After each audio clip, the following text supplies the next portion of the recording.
Just setting up the live feed.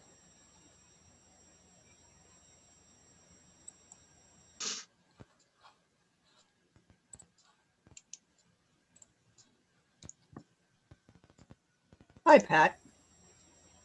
Hi, Pat. You there? Good seeing you all. Okay, so we have our attendees in the audience, so I think we're all good to go. So you ready, Mr. Chairman? I'm ready to go. All right. The March 18, 2021 meeting of the Yarmouth Conservation Commission is about to be convened as a precautionary measure to reduce the spread of coronavirus. All town buildings are closed to the public.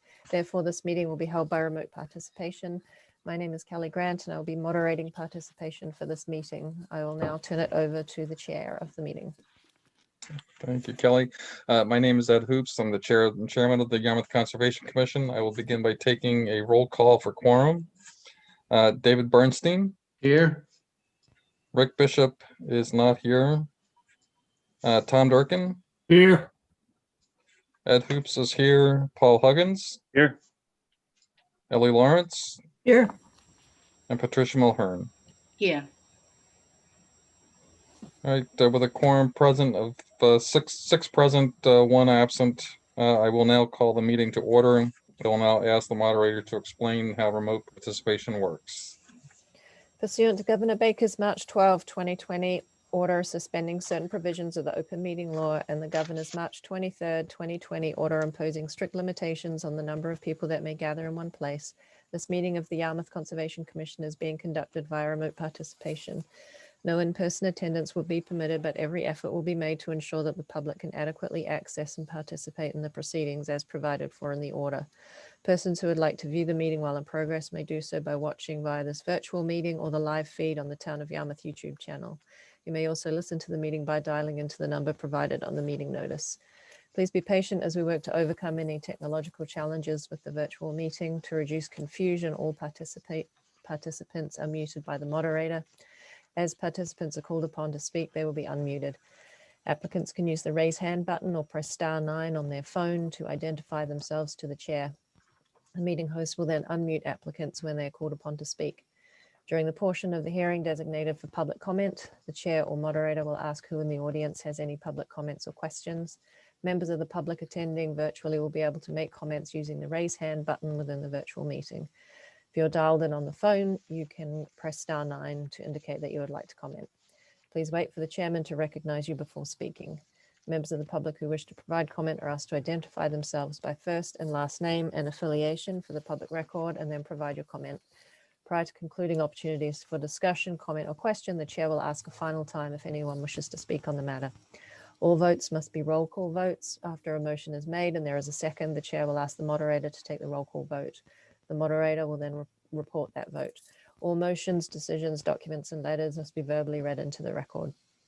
If it appears that the meeting cannot or should not proceed, then the moderator will recommend that the chair request to continue the hearing to a later date and time, or until public meetings can resume normally. I will now hand the meeting back to the chair. Great, thank you, Kelly. I'll get right to the first item. It's a request for determination of applicability. Joseph Amarello, 56 Pleasant Street, Yarmouth, Massachusetts. Proposed removal and replacement of existing floats within land containing shellfish. And is it Brian who's here? Yeah, so the applicant requested that the hearing be opened in their absence. They weren't able to appear this evening. Being that it seemed like a fairly simple request, I agreed that we could open it if there was any concerns or questions, that we would continue to allow them to respond. Okay, and you have a written. It was a written request. Yes. Okay, all right. So I'll give a little bit of background. It was this came up as a violation for when we were looking at docks on Bass River. There was originally let me just find my notes. There was originally 2 10 by 6 foot floats approved at a total of 120 square feet, and over time they were enlarged to 3 16 by 8 foot floats for a total of 384 square feet.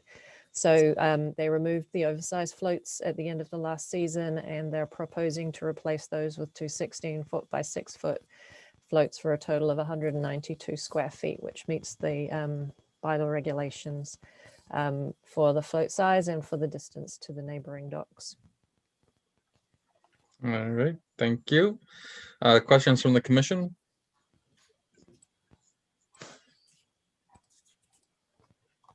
Kelly, any comments? Nope, I have no comments. All right, anybody in the audience who has any comments, questions with this project, raise your hand digitally.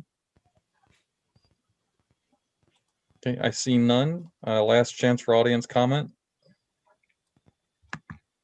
All right, unless there's any further discussion among the commission, may I have a motion for a -2? So moved, Ellie. Thank you, Ellie. Is there a second? Second, Tom. Thank you, Tom. Kelly, would you call the roll? Durkin, Aye. Bernstein, Aye. Lawrence, Aye. Hoops, Aye. Huggins, Aye. Mulhern. Aye. Motion carries 6-0. All right. Next order of business is the notice of intent. This is for SE 83-2275 Kevin Carroll Donahue, 45 Mooring Lane, Yarmouth, Massachusetts. Proposed dwelling addition and associated site modifications within riverfront area and the buffer zone to a coastal bank. And I believe, who was that? Is that David? Dave McNevich, correct.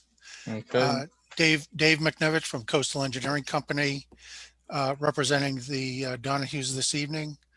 And also, I believe on the line is Andrea Willett from Catalyst Design, the architects for the project, in case anything came up in that regard. The proposed project entails the removal of a portion of the existing house on the northerly end of the existing house, and replacement with construction of an addition that includes living space and a garage. The purpose of the addition is to provide living area, living space for a family member that has some mobility issues. And so that's the purpose of the project. We are in the buffer zone to the coastal bank of Bass River, and also within the outer riparian zone. At least much of the house addition would be in the outer riparian zone. The garage pretty much is totally outside the riverfront area. We are proposing a limit of work sediment barrier as indicated on the plan to prevent any siltation of the coastal bank or into the water body or outside the work area. And as part of the project, there's an existing septic system on the north side of the house, as indicated on the plan, that is in the riverfront area, and also mostly within the 100-foot buffer zone. That will be removed, and will be a new system will be constructed up in the driveway, expanded driveway area, outside the buffer zone and outside the riverfront area. There's a pathway. The work is all occurring within area that's already been disturbed for the existing dwelling and other work that's been permitted on the property. There is a path that leads from the existing driveway around the north end of the house out to the back to get out to the water and also to the back deck. We're proposing to construct a gravel walkway there to get down, access to the back of the house. I guess I would open up to any questions you may have at this time. Okay, thank you. I'm going to start it off by asking you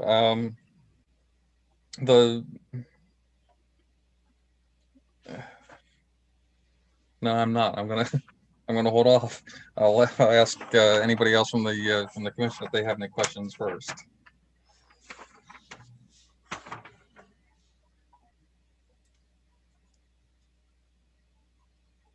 No questions? No.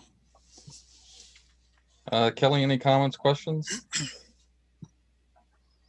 Yeah, I have a couple of questions. So I think you just said it wasn't shown on the plan, but the pathway is proposed to be gravel. Is that right?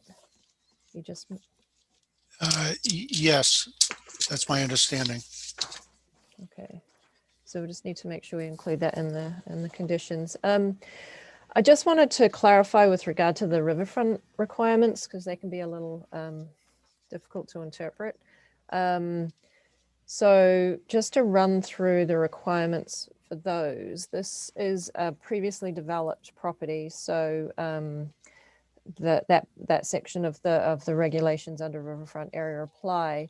But I just think it's important to clarify between what's considered to be previously developed and what's considered to be degraded, because the degraded area has a fairly specific definition, and just areas that are, that have topsoil, don't have a structure, and I'm just going to look at what don't have pavement, structure, or lack of topsoil, are not considered to be degraded. They so therefore work that is in those areas would need to meet the regulations for riverfront area. So I just wanted to clarify if you have the calculations for the amount of overall degraded area now proposed in terms of that 10%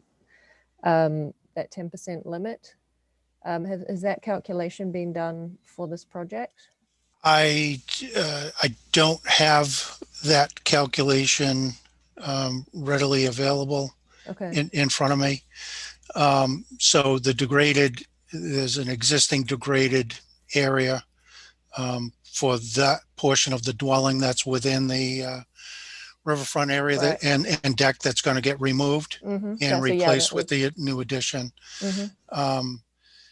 And that is, I mean, just visually, that is well below 10%. I don't have the exact calculation, but So it's is that, if you can see my cursor on the screen, that's this area here is the area to be removed, is that right? And then some of the deck? that's correct. Yeah, so this area here would all be considered new development within the riverfront area. That's correct. Okay, and did we have, because I feel like we need, but let me just go back to the regulations. So that they state that the area of proposed work shall not exceed the amount of degraded area, provided that the proposed work may alter up to 10% if the degraded area is less than 10% of the riverfront area. So we kind of need to know what the current percentage of riverfront area is that's degraded and what the proposed area of riverfront area is that's proposed to be degraded. And it may be, we're totally within that 10%, but without that information, it's kind of hard to be able to make that determination. Sure, we can provide that calculation, but again, I mean, I think visually, I mean, I think it's Yeah, there seems to be a lot of space between the structure pretty obvious. and the riverfront area. Yes. So in terms of the other requirements, the work shall be located no closer to the river than the existing conditions, or 100 feet, whichever is less, so it meets that requirement. Proposed work, including expansion of existing structures, shall be located outside the riverfront area or toward the riverfront area boundary and away from the river. The proposed work is towards the riverfront boundary, but it is still within the riverfront area. There's no mitigation or restoration that is proposed for the work that is within the riverfront area. So I suggest maybe you want to look at that as something that should be provided as part of this proposal. The other comment I had was with regard to there's some trees that were shown for removal on the plan. And they propose for removal under this permit, or are they trees that had already been removed? There is 2 spruce down by the dock and a pine tree. Oh, I believe that was a previously permitted project. Okay, so those are just left over from the previous. Oh, permit. yes. Okay. I see now. Okay. All right, and those, yeah, okay, so we'll just make a note that those are. And the only other comment that I had is that maybe I unintentionally gave the original copy of the plan to one of the commissioners, but the copy with the application is it's a photocopy and it's not in color, and it's kind of a little difficult to determine some of those areas with the addition. So if somebody has the good copy, if you maybe could give it back to me, or if we could just request another color copy of the plan so that we have a good copy for the file. We're happy to provide an extra copy if you'd like. Thank you. That's all I have, Mr. Chairman. Oh, sorry, that is not all I have. There is an old permit open for the property, which I did advise Coastal Engineering of back when the application was filed. Are they Well- going to take care of that then, or? We'll file a request for a certificate of compliance on that. Okay. And Kelly, do you want to hold off for calculations or and mitigation, or do you want us to go ahead and it would just be something that you would approve, but not release the order until? Yeah, so if it's if it's demonstrated that it's within the 10%, then we could go ahead with issuing. So if you could make a conditional motion, that would be fine. But if if further mitigation is required, then it would need to come back for approval, I would guess. Mhm. Okay, is there anybody in the audience who has any comments, questions on this?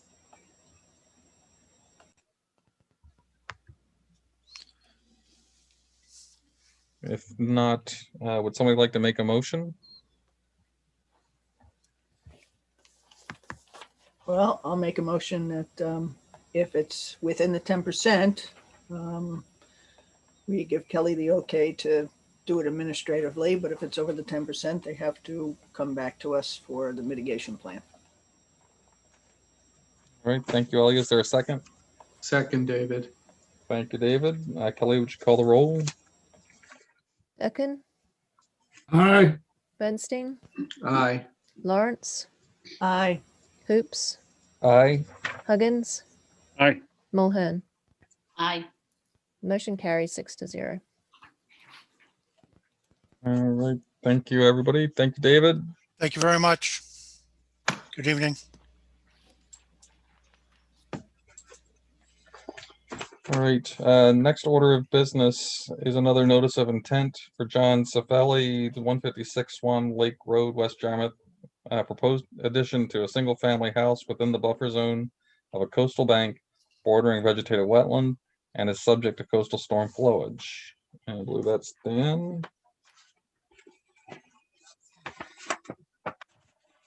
Yes, good evening, Chairman, members of the commission. For the record, my name is Dan Ojala. I'm a land surveyor and civil engineer with Down Cape Engineering in Yarmouthport, and helping the Cifellis out with working with George Davis, a local builder, to put a little addition on the home. What they're doing, it's a modest single-family ranch-style dwelling. It does have a little walkout basement in one area. And basically, what they are doing is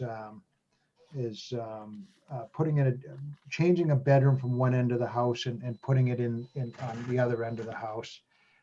So there's no net increase in bedrooms. So it's only a 3-bedroom design. We are upgrading the septic system to a nice new modern Title V septic, which will have a further separation to groundwater. And it's in an area of existing developed work. This has got the salt marsh to Swan Pond. It's got a little bit of salt marsh, BVW bordering that. And then we're looking at whatever we characterize as a discontinuous coastal bank. It's not one of these sharp run-up slopes. It's 10% or so, a little steeper, where it hits the flood zone that generates what you call a technical coastal bank. So it doesn't look very impressive, but nonetheless, there is a discontinuous coastal bank there. It's very stable. It doesn't act as a sediment source. It would just simply contain a 100-year storm. This site altered that, and probably, well, it's a little hard to say exactly what happened, but certainly they flattened it out so there's no bank in one place, and then maybe they steepened it up a little bit so there is a bank in another. But regardless, the work, I think, is a net improvement with respect to the bank. You can see there's a rather large shed that's got some square footage within the 50, pretty significant. It's only about 43 feet away. And this addition is, I think, close to 49 feet away. Just one little corner of it next to 50. But it is the size that, fits the bed in it, and everything works. The reason that we couldn't slide that a little bit to the north is the septic system barely fits to the road there, as you can see. We're keeping 20 feet off of that with the crawl space that's under the addition.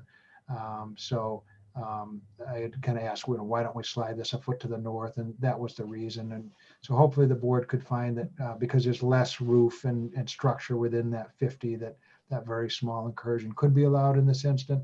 And there is already a fenced patio area that's a little bit closer and so forth, and it's up in the yard against the house. So it would seem to me to be a reasonable request. So we have requested that. It's also going to add a little garage, which is up on the end of the shell driveway, and we're proposing roof dry wells for the roof runoff. So again, it's a single story, not very impressive, but it's back off the water quite a bit from the wetland. It's about 90 feet. And so we feel that it does meet your standards to the extent feasible. And with the septic upgrade, the new modern style system, and keeping almost all the development outside of 100 foot off the wetland, and almost entirely outside of the 50 to the coastal bank, we were hopeful that you could find this approvable. I'd be glad to answer any questions if you do have them. Thank you.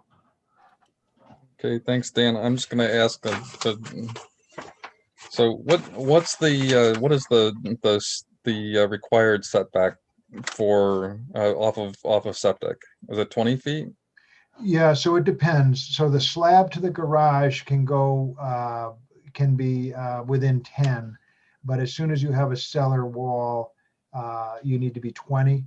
And so right now it's 20.2. So we're right nick and tuck with that requirement. Okay, so then I guess my question is, why can't the proposed addition just be pulled back that extra? I mean, I realize it's a foot, but well, the size of the septic between the water line, the tank, and the field,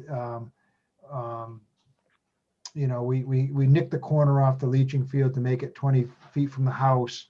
So moving that forward would just make it, smaller. So it didn't really fit in that area without variances, which are, not usually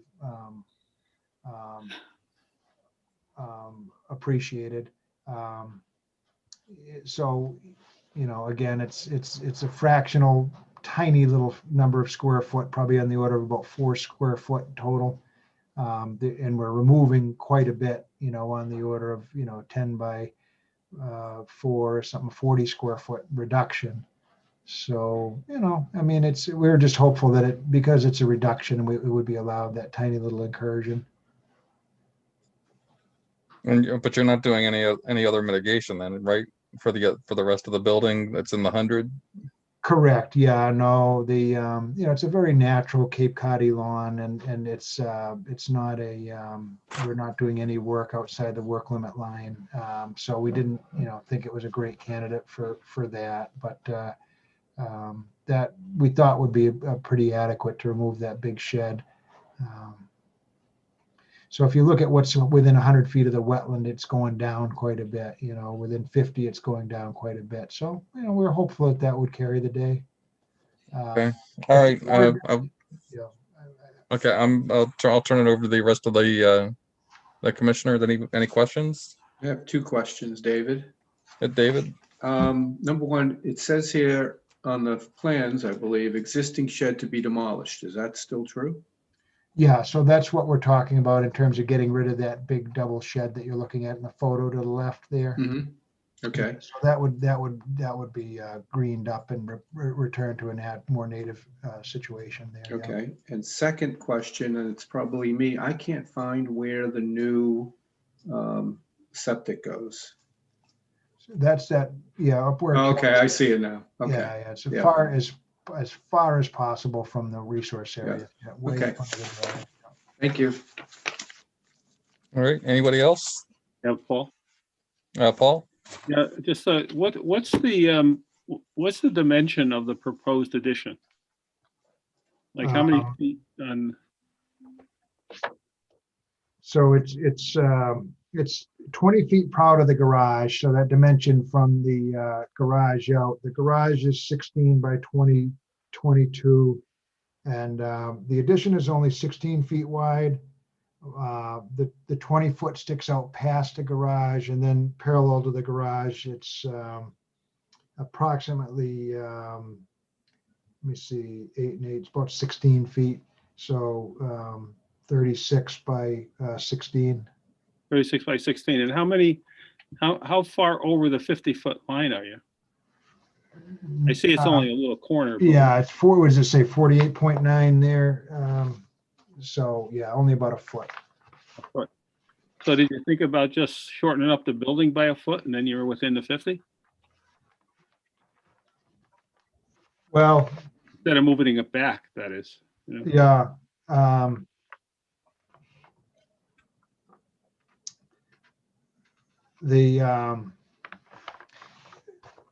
You know, it's certainly anything is possible. You know, they were really hoping they have a bed and a little sitting area there. They figure as they, would love to be able to have that space that George laid out for them there. We're hoping that the reduction of all that shed would skew the balance. So you'd allow it. Of course, it could be moved a foot, but we're hopeful that the reduction of the shed, if we were to move it back, I guess maybe we could remove half the shed. Would that be a fair compromise in your mind? No, that's, I just wanted to know if you thought about, if you said it's 36 feet long, if you made it 35, then you'd be within, and it does, I don't know, on paper, it doesn't seem like it would eliminate very much, but, I just was wondering about that. The shed and half the shed or whatever, that's not my concern. But I appreciate it. Yeah, it's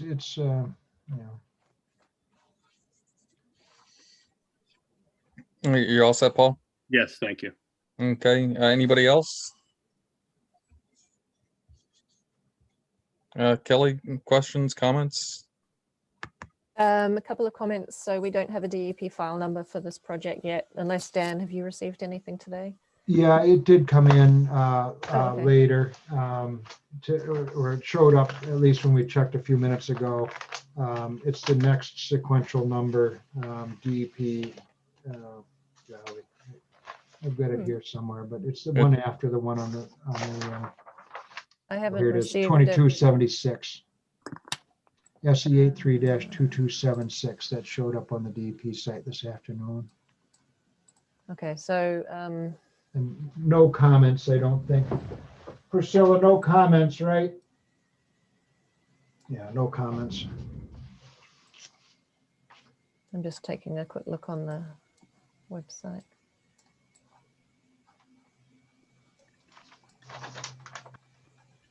So you actually received the letter that says there's no comments, or you just looking? I believe online she was able to pull that up. I just told her to put something on my desk if there was a comment, and nothing showed up. So I took that as there's no comments. Okay.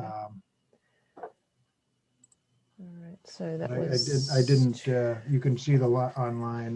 276. Yeah, I can see it online. I can't see any comments in there. Okay, so my only other comment was that, actually, I wanted to just clarify on the area of the delineation for the BVW.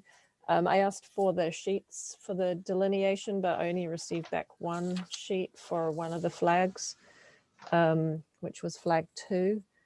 And I just wanted to confirm, I'm just going to scroll through a couple of, I just want to clarify where you have put the edge of lawn. Is that this line through here? And so I used this because it gave me a reference, because there's no property line on the plan and the dock is not shown on the plan. So it was hard to kind of get a reference as to where everything is.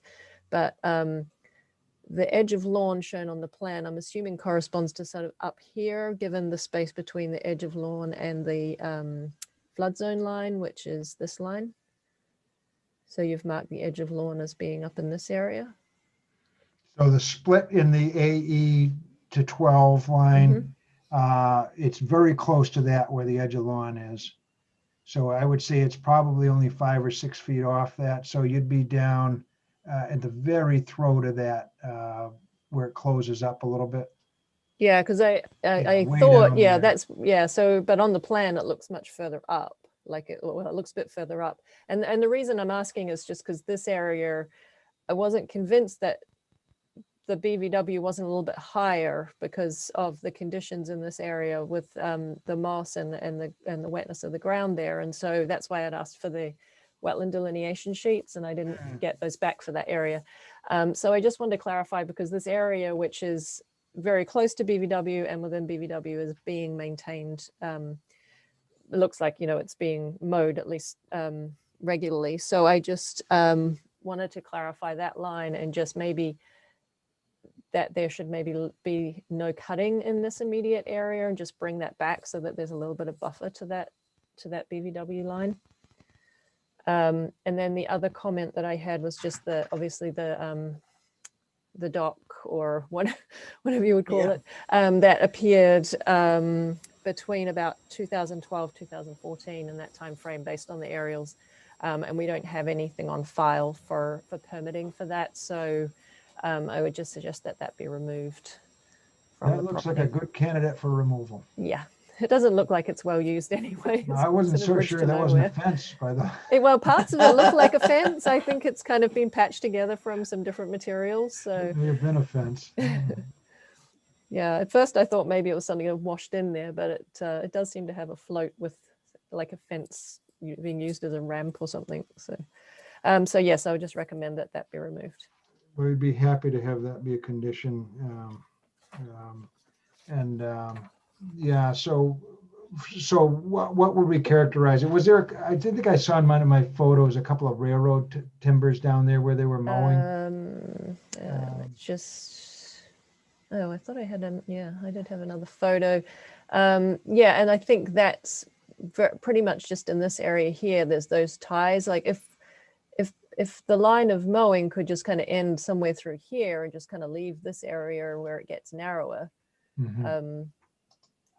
then I don't know if the commission if that's acceptable. I mean, obviously the 35-foot buffer is somewhere up here, and we're, you know, on a But it has been regulatory historically mowed down there, you know, I think for a very, very long time. Yeah, I'd certainly if just we want to can be giving that maintain- BVW line a bit more of a buffer.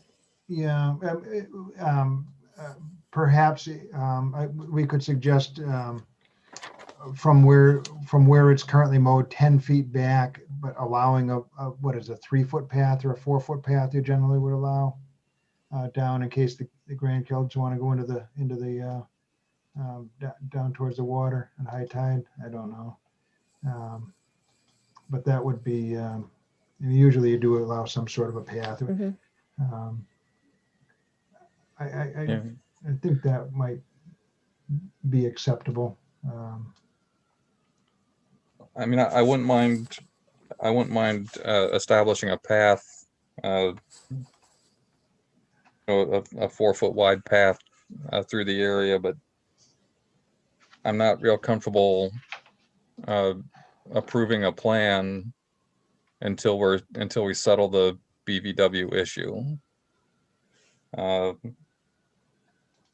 I mean, you know, I'd be concerned. I don't want to, I don't want to go ahead and approve this plan if then all of a sudden find that the BVW should be 10 feet further inland.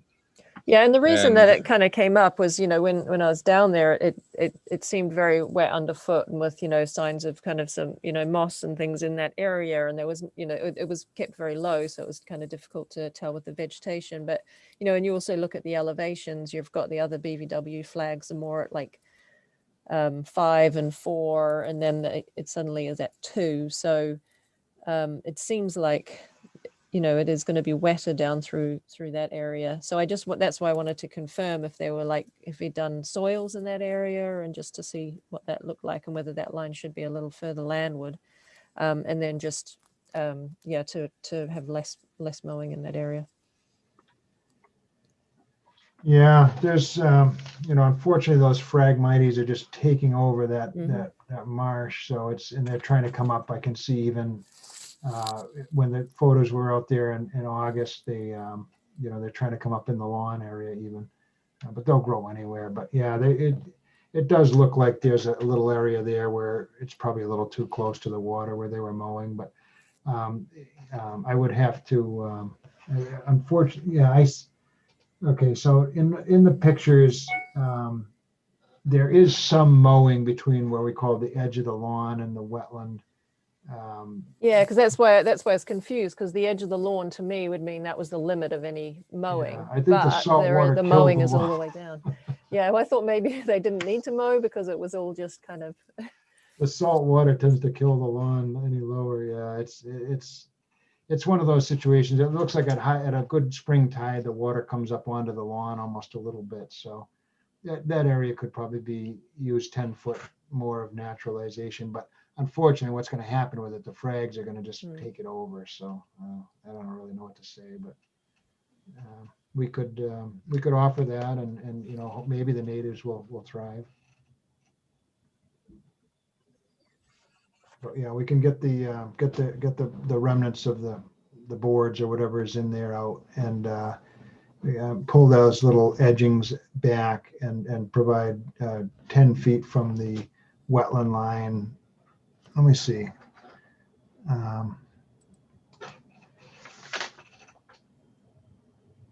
Yeah, we had the edge of lawn way up at elevation 4, which I don't. I think what my guy did was kind of follow where the grass was growing a little better, but Yeah, well, there's clearly yeah. some mowed area. That's why I was See looking where at this, thinking maybe you'd put the edge of lawn as Yeah. up here, because you can see the change in. Yeah. In Yeah, so I guess we got to be a little bit careful with that. I'd say certainly where the lawn was up, but so the edge of the lawn is marked on the plan as being about 10 foot off the BVW, right? yeah. That's kind of what it's And, measuring. but looking at the photos from when we were out there in August, there was some mowing of the you know, phragmites and stuff down to that little landscape edging, which is right on the wetland line. So if those posts along the sides of that area were removed, and the limit of mowing was 10 feet off there, and it's going to kind of match the plan, it would just mean that they would need to stop maintaining that area except for a pathway. Fair enough. Does that sound sound reasonable to everyone? Though I would still want to see the sheets for the delineation for that area. Sure. So you're going to put the 4 foot path in the middle of it, and stop the lawn mowing further north of where it's marked. Is that what you're saying? Any mowing activity off the lawn area shall cease, you know, would be one way to say it. Yeah, I think the edge of lawn on the plan is probably, it's further landward of where their mowing is actually occurring. So there should be no mowing seaward of that edge of lawn line. Okay, so you'd want to approve it conditionally then, and you'll get a revised plan to show the path, Dan? Whatever you would like. I'm not positive the owners want to keep a path there, but my guess is they may. So yeah, why don't we do that? And then we can also establish, just have a no mowing landward of the lawn. And That'll allow, you could put a note on the plan at the same time then. And, to Kelly's point, the wetland might actually bump up a couple inches in that one BVW3 flag, was it? right. Which, again, That's, yeah, it's not really going to affect anything because the wetland is outside of it. The coastal bank is the most landward resource. mhm. So it's a little bit academic, but it's important for that mow line. So, yeah, my guess is, well, to be determined, but yeah, that sounds good to me. And if there's any reason to adjust the edge of the lawn a little bit, we'll do that. Just to show that there's clearly no mowing,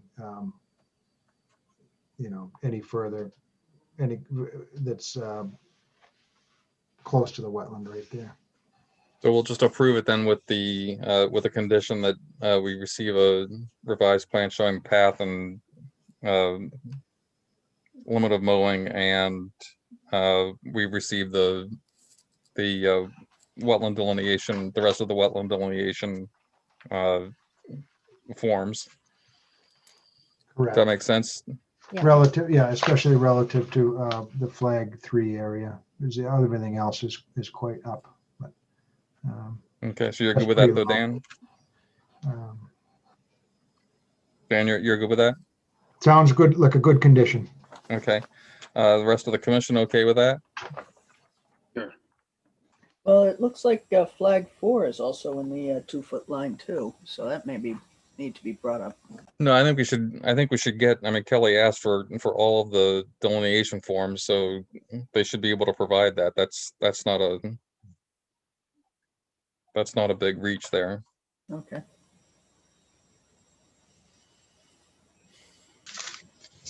Any further discussion from the commission on that?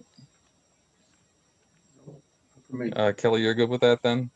That's fine. Oh, and then just resolving if the commission accepts the addition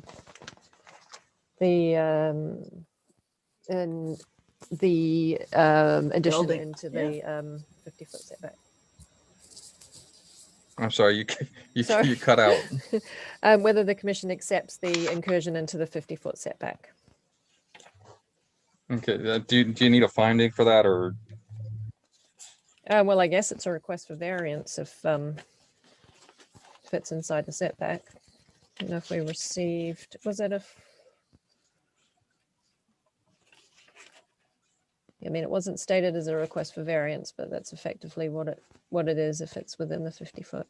Yeah, but we're requesting have 1.1 foot, but we're removing something Yeah. that's about Mhm. 7 feet in. Yeah, and there's certainly value to that. Okay, so you want a finding then for that? Mm-hmm.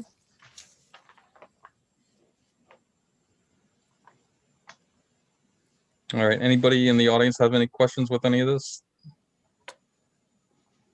I see no response. Unless there's any further discussion among the commission, then may I first have a motion on the finding that we recognize there's a 1.1 foot incursion of the proposed addition into the 50-foot buffer, but we also recognize that there is the removal of the existing shed will offset that incursion. So moved, David. Thank you, David. Is there a second?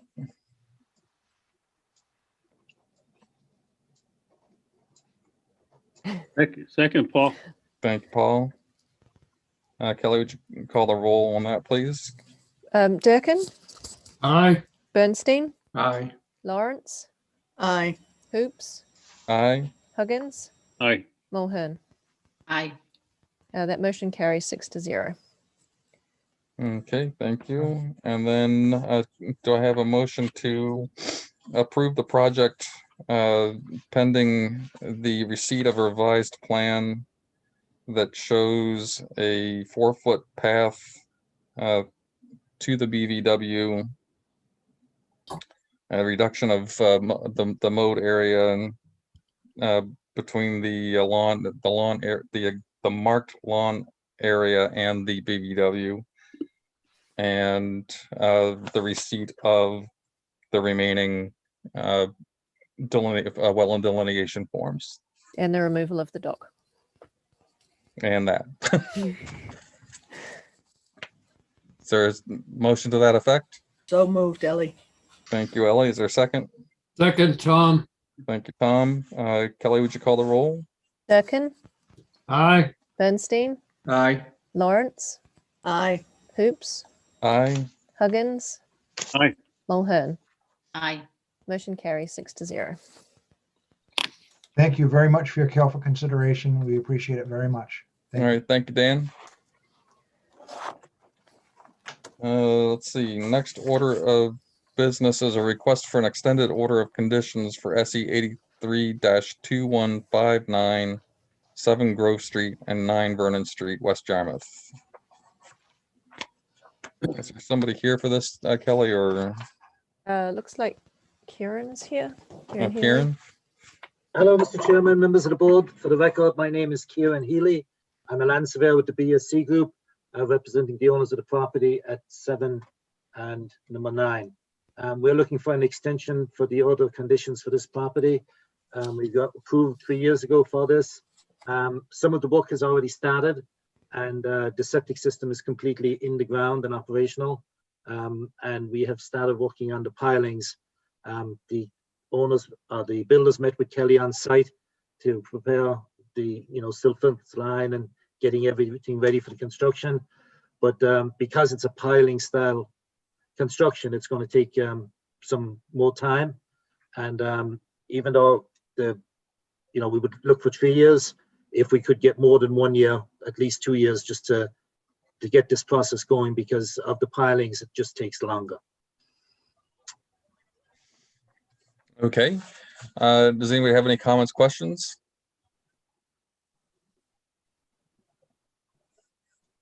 Kelly, are you willing to accept a 2-year extension instead of the 1? Yes, I'm okay with that. Okay, anybody in the audience on this?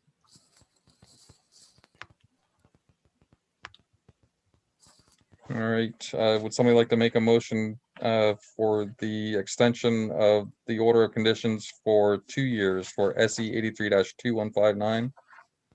So moved, Ellie. Thank you, Ellie. Is there a second? Second, David. Thank you, David. Kelly, would you call the roll, please? Durkin, Aye. Bernstein, Aye. Lawrence, Aye. Hoops, Aye. Huggins, Aye. Mulhern. Aye. Motion carries 6-0. All right. Thank you, Mr. Chairman. Thank you, members. All Have right, a good thank you, night. Karen.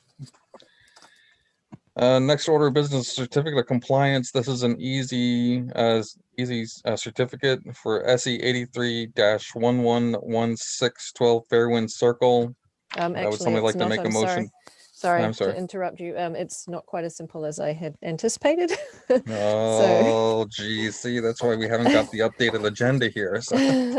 I made a site visit to take to make an inspection of the structure, but I found that it's actually not a structure. This is what was approved, which was a above ground structure to access the dock on the property. So you can see the aerial here of the house. This is down the coastal bank, and there's a dock here. So an above ground structure, and this is what's actually out there. Oh. So this is old. This is from 91.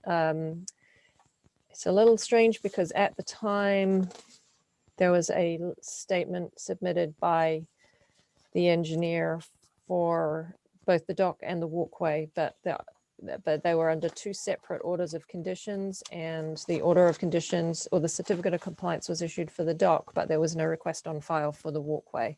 And maybe this was why, because maybe they thought they wouldn't get one because it wasn't built according to the plan. So, I mean, I've, taken a look. There's obviously some bare areas along the bank. It's basically just an at-grade stairway instead of an above ground stairway. Well,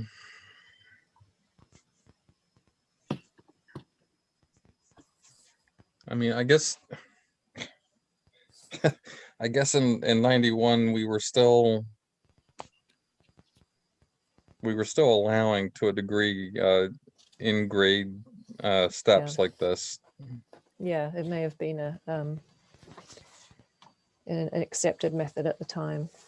It's just that it doesn't match the order or match the approved plan. So Mhm. I mean, I think there is some room for mitigation, a little added mitigation here for this. Yeah, we do have a fairly significant violation on this bank, which is going to be on the next agenda for multiple trees that have been cut down and vegetation that's been cut. So there is going to be some restoration required of this bank as well. Okay, so given that,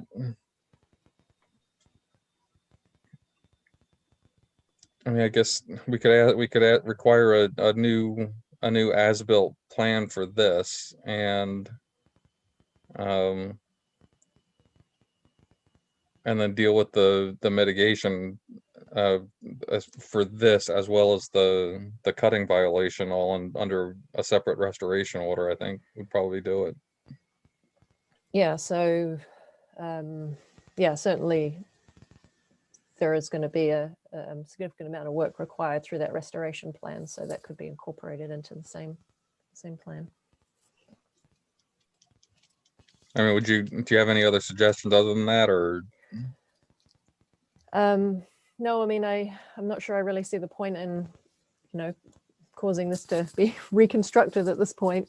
Maybe an ongoing condition that, when any significant maintenance is required, that it be designed and built to meet the regulations for an above ground structure.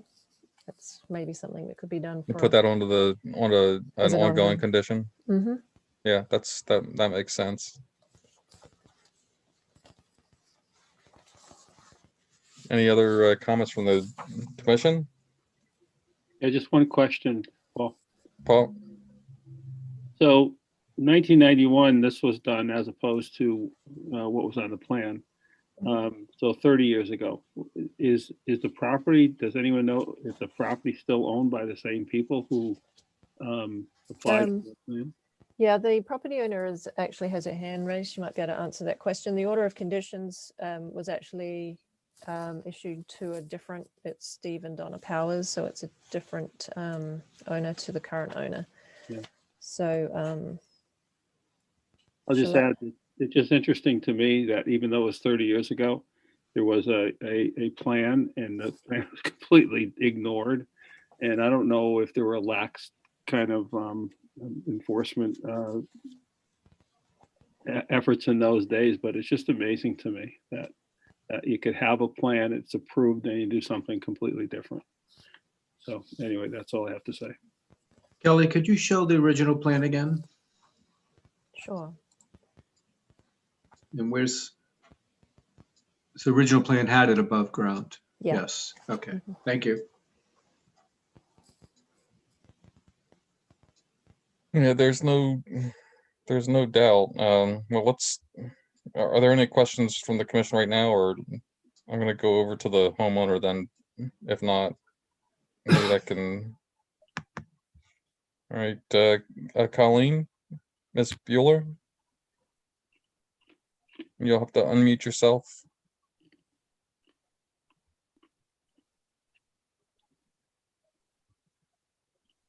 There you go.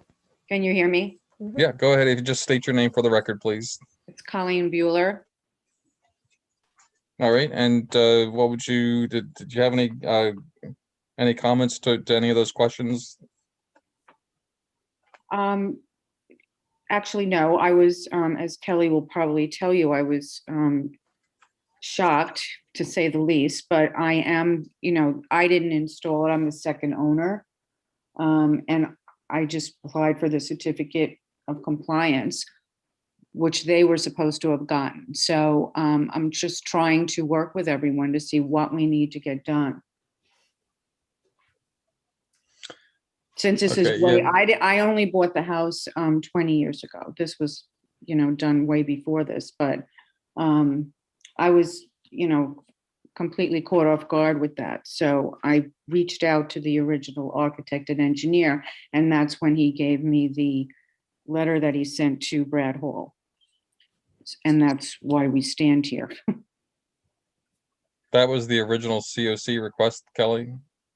That didn't include the stairway? So a letter was sent to Brad for, it covered both the dock and the stairway, but there was only an order, a certificate of compliance issued for the dock. Okay, And I'm assuming that's because the stairway didn't meet the plan at that time.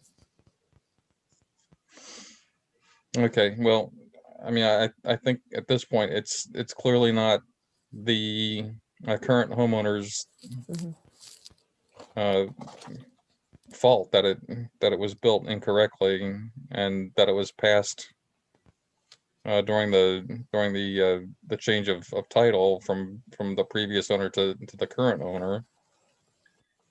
So I think the most reasonable thing would be to do what we were suggesting, is that we issue a COC with require an as-built plan, and with an ongoing certificate, or an ongoing condition to the COC that states that any significant maintenance to the stairwell or stairway needs to be brought in, that will trigger a notice of intent that will require the steps to be done above grade. I think that's the fairest way of trying to get this resolved and get it out of the, so we can clear the title. Well, And I'm then kind of, we'll, I'm sorry. yeah, Go no, ahead, and then we'll deal with the mitigation, with the restoration plan that's coming from the enforcement order that's coming at the next meeting. So Ellie, go ahead. Yeah, I'm kind of trying to figure out how the property could pass hands without the COC being closed out. Wouldn't that be brought up when they're looking at the deed and everything else? I mean, So yeah, I mean, if the sufficient due diligence wasn't done, or if there was no mortgage involved, then often these things, they may not get flagged. Well, as I mentioned to Kelly, there was a mortgage on the property and there was a title insurance. So that was a question that I raised also. Yeah, apparently whoever handled the transfer, whatever attorney clearly didn't do their due diligence. Yeah, because it was recorded. It has a book and page number and of both the order of conditions and an extension. So yeah, there must have just been an oversight at that point. Yeah, somebody just didn't pick it up for whatever reason. So okay. That's fine. Yeah, so this is the only, I mean, this is the only way I see it seems to me to be a fair way of clearing the title for this particular project, and protecting the interests of the Wetlands Protection Act as well. So I need an education. You're requesting an as-built plan, is that correct? Right. So who's the engineer for this? I wouldn't call them, I don't think, because Mr. O'Hearn is actually retired at this point. Okay. Well, so yeah, so the as-built is just what we're asking for then is that you have an engineer provide a plan that shows the current existing conditions of the stairway, rather than leaving this what this plan shows as a proposed but was not built. So it's an engineered plan that's stamped by an engineer, and it will show the in grade steps instead of the above grade steps. Okay. And then how do I bring that back to you? And then you would submit it to Kelly, Okay, and she will, once we get that, that as-built plan, she'll be able to go ahead and release the certificate of compliance then. okay, And then make sure you record that as well. okay. That sounds fine with me. Okay, so Colleen, you're okay with that? You understand that? I do. Okay. Any further discussion among the commission? If not, may I have a motion to issue the COC pending receipt of an as-built plan that shows the in-grade steps, and that there is a continuing or an ongoing condition that states any significant maintenance to the stairwell will require a notice of intent, and the steps being built above grade. So moved, Ellie. Thank you, Ellie. Is there a second? Second. Thank you, David. Kelly, would you call the roll? Durkin, Aye. Bernstein, Aye. Lawrence, Aye. Hoops, Aye. Huggins. Aye. Mulhern. Aye. Motion carries 6-0.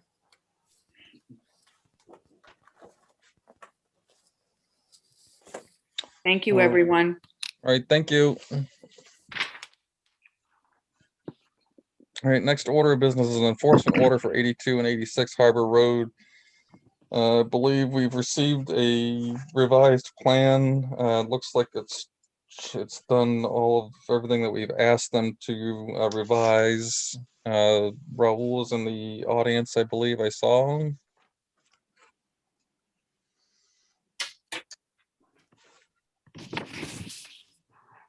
Good evening, Raul Lizardi from Cape and Islands Engineering, representing the applicant. So yes, we initially started presenting this project 2 weeks ago, but it was decided that it was best to split this project between the main project for 82 Harbor Road and the enforcement on 86 Harbor Road. So it was agreed to present a different plan that only focuses on the enforcement and the restoration plantings. So that's what we did. We separated this plan, created this one plan to just focus on the restoration. One of the comments also 2 weeks ago was one of the species that was selected by the applicant was a hydrangea, which was a non-native. So that has been changed now to native plants. So the list of plants that we have are all natives. They're all from 3 different lists that we found for coastal environments and in Cape Cod. If there's any questions, I'll be happy to answer. Okay, thank you, Raul. Any questions from the commission?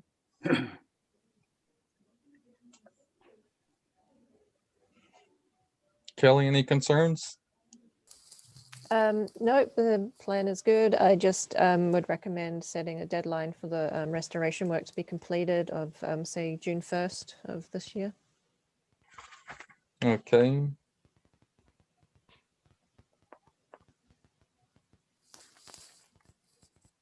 All right, anybody in the audience who has any comments, questions with this?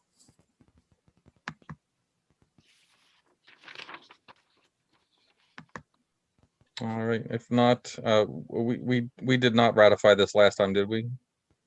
No, we did not. Oh, I just also want to let you know that the Conservation Trust, who owns 86 Harbor Road, has seen the plan and we're supportive of it.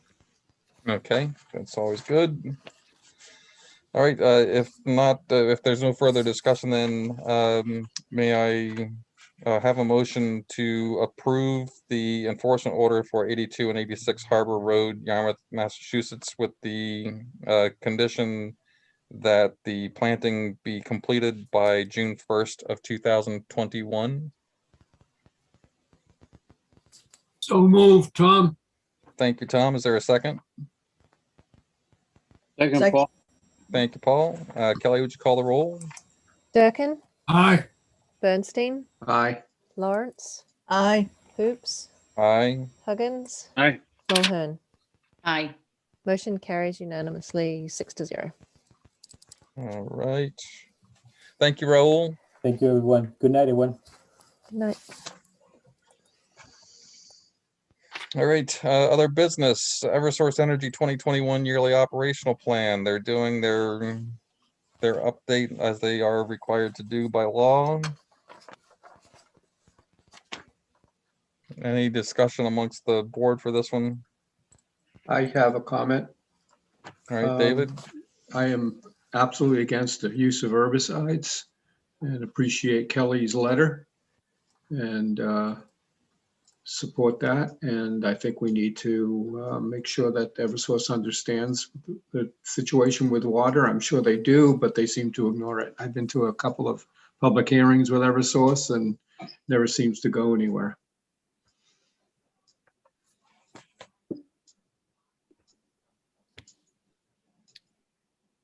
Okay, anybody else? I have to agree with David. I'm on board with David. Me too. Is this to approve a letter, or is that what we're agreeing with, or? I would approve the letter, yes.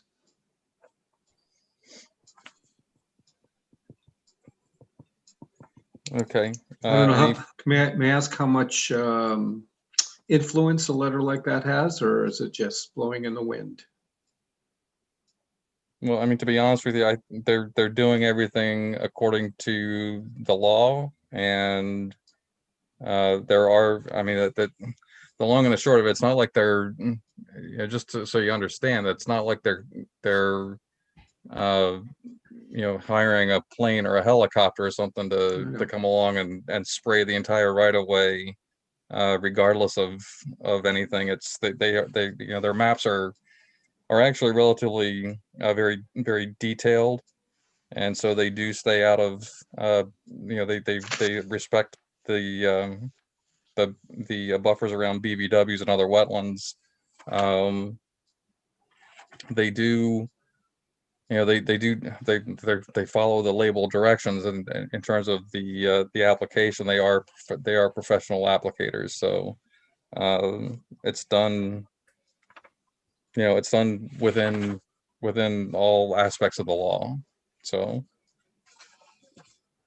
I don't know if that helps your. I will still stand by my statement of sending the letter. Okay, so would somebody like to make a motion, or is there any further discussion? Yeah, you just Ed, Paul? Yeah. I think when we all hear herbicides, we kind of freak out a little bit, but I think your points are well taken. Not that I'm opposed to any letter like this, but we live in a time when everybody encourages us to follow the science, and maybe the science is being followed in terms of the Eversource.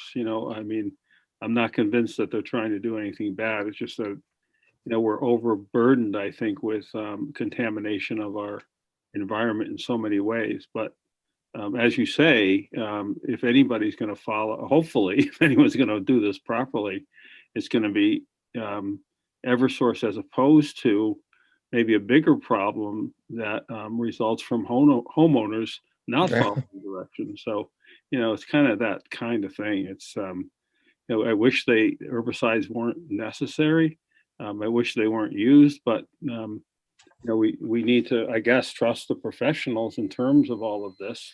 And if it's a way they have to do it, then let them do it in a scientific and careful manner, I guess, something along that line.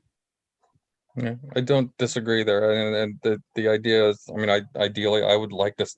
I wish they had unlimited budget to, where they could manually cut rather than treat, but that's not the reality. Tom. You said it. If they could do this manually, it would be better. We have a legal mandate from the federal courts to do everything possible to eliminate the contamination of our soil and drinking water. Now, the letter opposing herbicidal treatments is a step in that direction. We are following the legal mandate to do it. I just don't understand when we talk about the science of it. It's a far better process to do it manually. Yes, our electric bills are going to go up. There are ramifications to that. But we've got to accept the fact that we cannot continue to contaminate our Cape as we do. That's all I've got to say. Okay, thank you. Ellie? Well, on this topic, what is the cost difference? Because the insecticides cost, and you still have to have the people out there spraying it. What's the difference between them being out there spraying and them being out there using equipment? Give them a sickle, right, Ellie? Well, some of the places they need more than a sickle, but Well, yeah, I mean, what's the difference? It's still man hours and it's still equipment, and the equipment itself is probably cheaper than the insecticides. I'm just, thinking out loud here.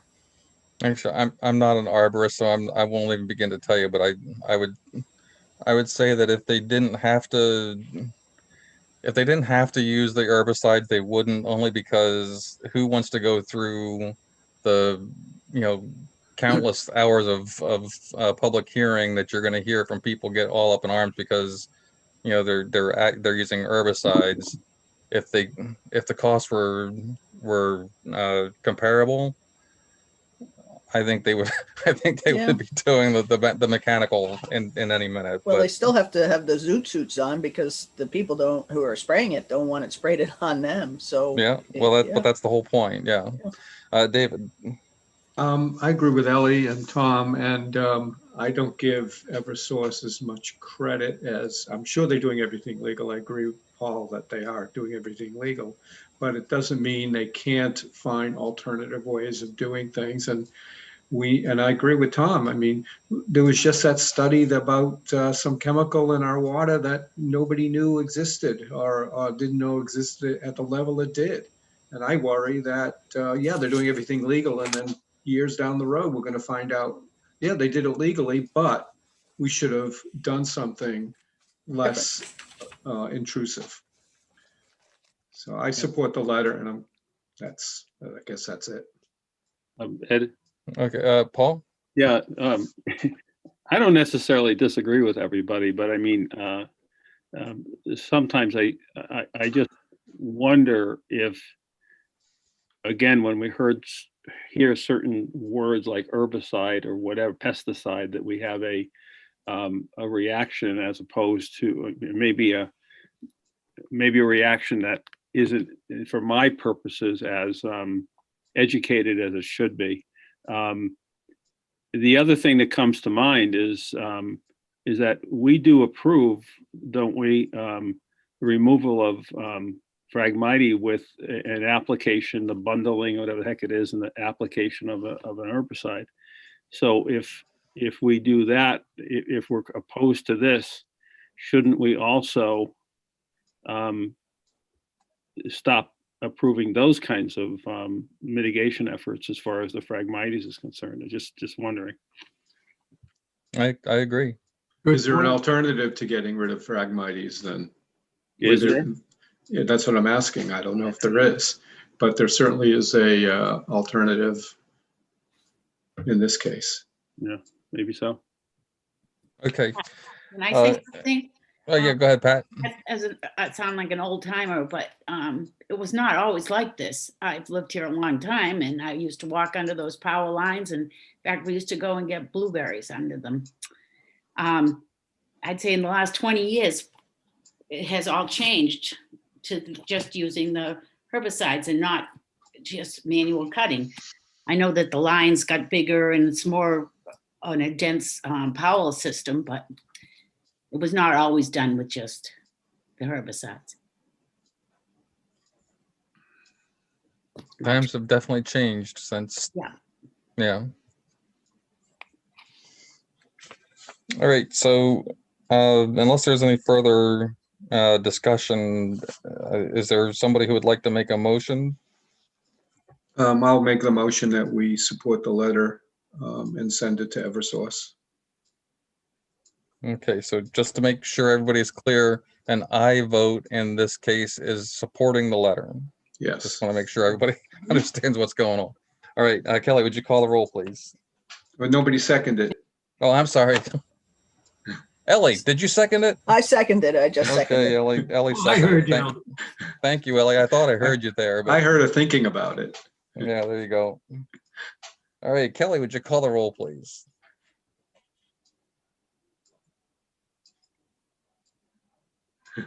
Kelly? Sorry. Bernstein, Aye. Huggins, Aye. Lawrence, Aye. Mulhern, Aye. Durkin, Aye. Hoops. Nay. Okay, motion carries 5-1. All right, next order of business is approval of meeting minutes for March 4th, 2021. I've monopolized this, I think. And is there anybody else that, wants to make a motion in regard to the commission meetings? These are excellent minutes. Well, Okay. I make a motion that we approve them. Wonderful. Is there a I second? second that. Okay, thank you, Tom. Kelly, would you call the roll? Sure. Sorry, I'm just recording that.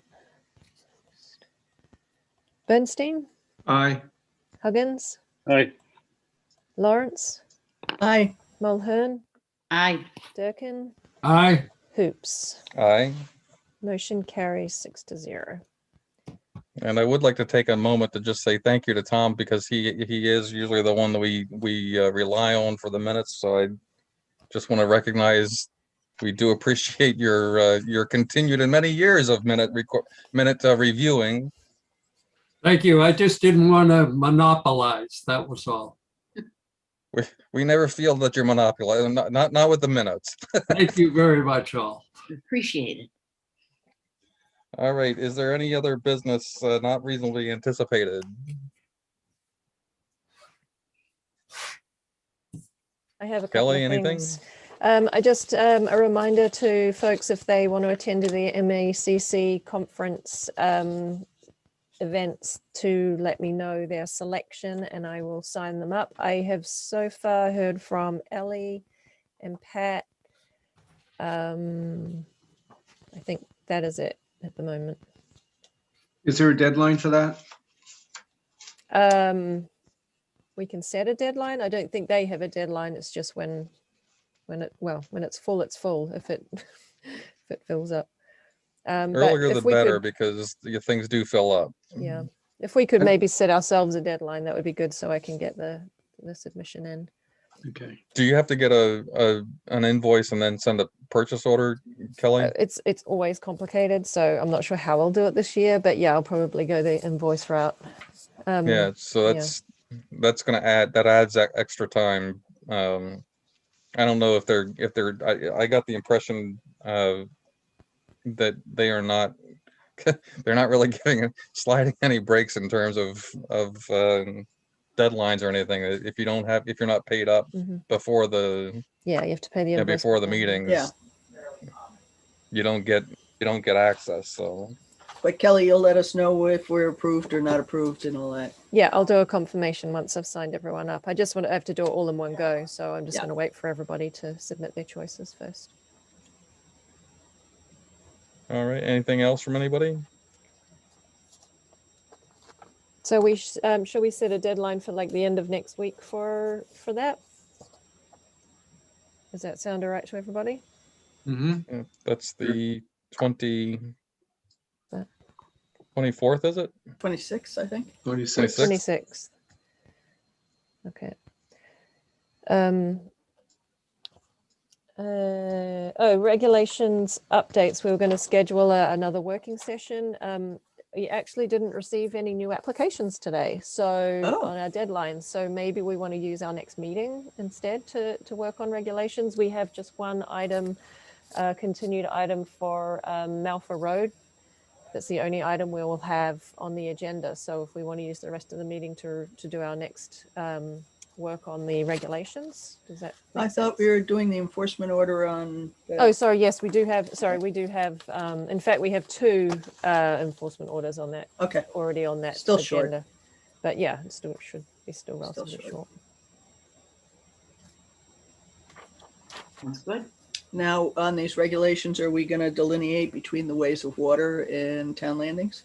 That will certainly be something we can clarify in the definitions.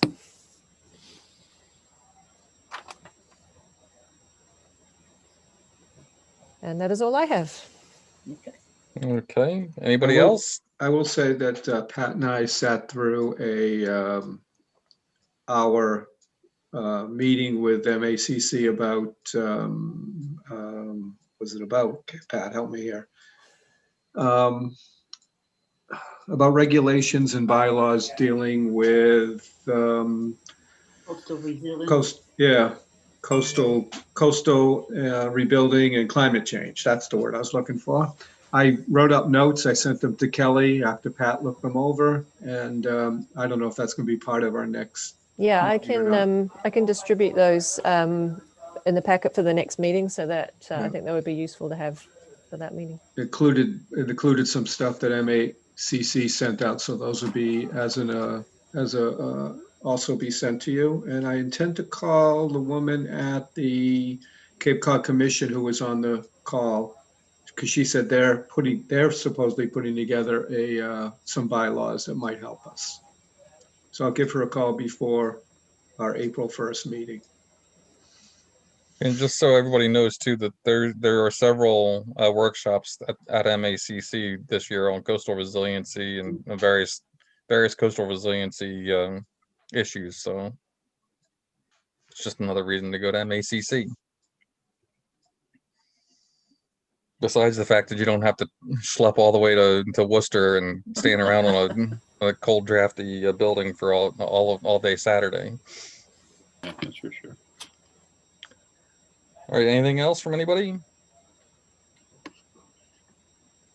If not, would somebody like to make a motion to adjourn? So moved, David. Second, Ellie. All right, Kelly, would you call the roll, please? Bernstein, Aye. Huggins, Hi. Lawrence, Aye. Mulhern, I Durkin, Aye. Hoops. Aye. Motion carries 6-0 to adjourn at 6:23. All right, we stand adjourned. Bye, everybody. Good night, everybody. Bye. Thank you.